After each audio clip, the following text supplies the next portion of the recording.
Ferrari, qual é o público que procura primeiro a graduação, né? Porque para ele chegar agora está buscando a pós-graduação ou a pós-graduação também, ela é específica para que público? A pessoa já tem que ter a graduação em marketing para estar fazendo essa pós? Ela precisa ter a graduação, mas a graduação em qualquer área. Em qualquer área. Não necessariamente em administração, não necessariamente em marketing e comunicação. Né? Ela pode ter a graduação em medicina, graduação em direito, né? E ela vai se especializar em marketing, tá? Justamente porque o marketing está em todas as profissões. Em todas as áreas, exatamente. A gente tem cada vez mais profissionais de outras áreas, como você mesmo reparou, né? Buscando esse conhecimento de mercado para se adaptar. Eu, por exemplo, dou aula na faculdade também, não só de administração da FAS, mas na faculdade de nutrição. Sim. Por quê? Qual é o foco ali da disciplina que eu criei lá junto com a coordenação do curso? É a questão do atendimento ao paciente, mais até do que o atendimento ao paciente, é a questão do convencimento desse paciente. Porque a moça ela pode sair com a melhor nutricionista do mundo, uma tremenda de uma profissional técnica, conhecendo tudo de nutrição, mas se ela não for hábil o suficiente, não tiver o talento de convencer o paciente a fazer aquele tratamento, de nada vai adiantar o conhecimento dela. Então o setor de serviço é muito assim, porque o setor de serviço, o paciente, o cliente, ele participa do serviço. Então, além do conhecimento técnico sobre medicina, fonoaudiologia, o que é que seja, nutrição, o profissional tem que ter um talento para convencer e explicar ao paciente, o cliente, da necessidade dele participar do processo. Porque não adianta, ela receita, prescreve uma dieta, se o paciente não seguir aquela dieta, a saúde dele não vai melhorar. E está arriscado ele ainda sair falando mal, fui naquela nutricionista, e não adiantou nada, porque ele vai omitir que ele também não participou do processo como deveria. Né? Então você tem que ser hábil o suficiente para fazer essas perguntas e ter uma certa habilidade para convencer. Né? Então não precisa ser especialista em administração, em negócio, para fazer essa pós-graduação que nós estamos lançando na fase a partir de setembro. Né? E as pessoas para se inscrever já podem procurar? Qual é o valor? Você pode falar isso tudo aí na TV, porque a gente está falando com Petrópolis, né? Então é interessante que as pessoas já pode se matricular, as inscrições já estão abertas, é só entrar no site da FASE, www.fmpfase.edu.br, ou então no telefone 22446469. A inscrição pode ser feita inclusive pela internet. O valor da mensalidade será de R$ 395, que é um custo, assim, um investimento bem acessível, praticamente a metade do investimento que se tem em pós-graduação no Rio de Janeiro. A gente sabe, estudando o mercado, obviamente. E as aulas são frequentes? As aulas são aos sábados, em função de problemas de horários, esses profissionais já estão no mercado de trabalho, né?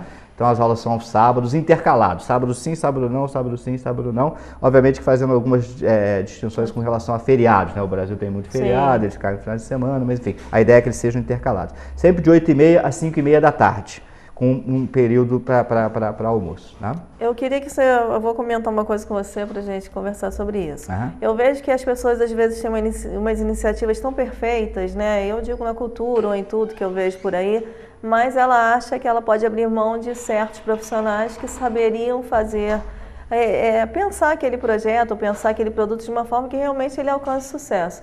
As pessoas ainda acham que podem fazer o marketing sozinhos sem contar com um profissional? Muitas pessoas acham, isso é característica de cidade, eu percebo, de pequeno e médio porte, mas eu tenho clientes no Rio de Janeiro que muitas vezes enveredam por esse caminho. Essa ideia de eu tenho um sobrinho que faz a propaganda, ele mexe, na realidade ele não é especialista em propaganda, ele mexe no computador, né? Eu tenho uma pessoa que fala bem, é assim mais solto, eu vou colocar ele para venda, enfim, e aí não contrata a pessoa especializada, preparada para aquele tipo de função. Né? A tendência, obviamente, desse tipo de atitude é não dar certo, como a gente vê muitas vezes aí fora. E me diz uma outra coisa, então, para que mercado você acha assim, existe emprego para esse profissional de marketing? Porque as pessoas estão tendo essa consciência, até pelo insucesso das suas iniciativas, né? Exato. Eu diria que emprego não há tanto em cidade de médio e pequeno porte, esses empregos especificamente formais na área de gestão, na área de marketing, na área de publicidade, comunicação, eles têm mais assim, potencial, têm mais oportunidade nos grandes centros. Mas trabalho há. Né? Isso é uma característica da sociedade pós-moderna que a gente vive. Né?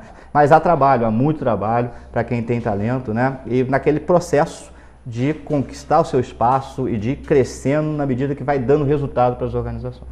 Isso que você fala de você conquistar o público e manter é o que a gente tem que fazer todo dia mesmo, e também qualquer profissão, né? Eu também trabalho com projetos e tal, a gente tem que dar um retorno para as pessoas que estão patrocinando, que estão apoiando, é de suma importância isso, esse registro, né? Muito bom, você está falando aí do retorno àquela pessoa que está patrocinando, então você já está falando aí no outro campo que não é da conquista, que é o da manutenção. Eu conquistei o cliente, o patrocinador, eu fiz o projeto e eu estou dando retorno para ele. Olha só, aquilo que você patrocinou deu tal e tal e tal resultado. Ou seja, eu vendi uma ideia e eu entreguei aquilo que eu prometi. A gente, infelizmente, vê muitas empresas praticando justamente o oposto. Com certeza. Aqui em Petrópolis, não só em Petrópolis, mas no segmento de turismo de uma maneira geral, eu vejo muito acontecer isso. Hoje você não vende uma pousada, por exemplo, se você não tiver um site na internet. Todo o hóspede, antes de se hospedar, antes de viajar, ele vai na internet, ele pesquisa a cidade, ele pesquisa... Olha as fotos, olha as acomodações. E hoje, em fotografia, você faz o que você quiser com fotografia, com os processos de computação. E aí, o que acontece? A pousada pega um quarto que não é grande, dependendo do ângulo da fotografia, aquele quarto fica lindo. Uma piscina que é pequenininha se transforma numa piscina enorme, né? E o hóspede compra aquela imagem, chega na pousada, aquele quarto não era tão grande assim e ainda estava com cheiro de mofo. A piscina não era pequena, o atendimento do bar foi horrível. Então ele vai, não volta mais, ele fala mal para os outros colegas, enfim. E aí esse é um processo que no longo prazo vai culminar com o fechamento daquela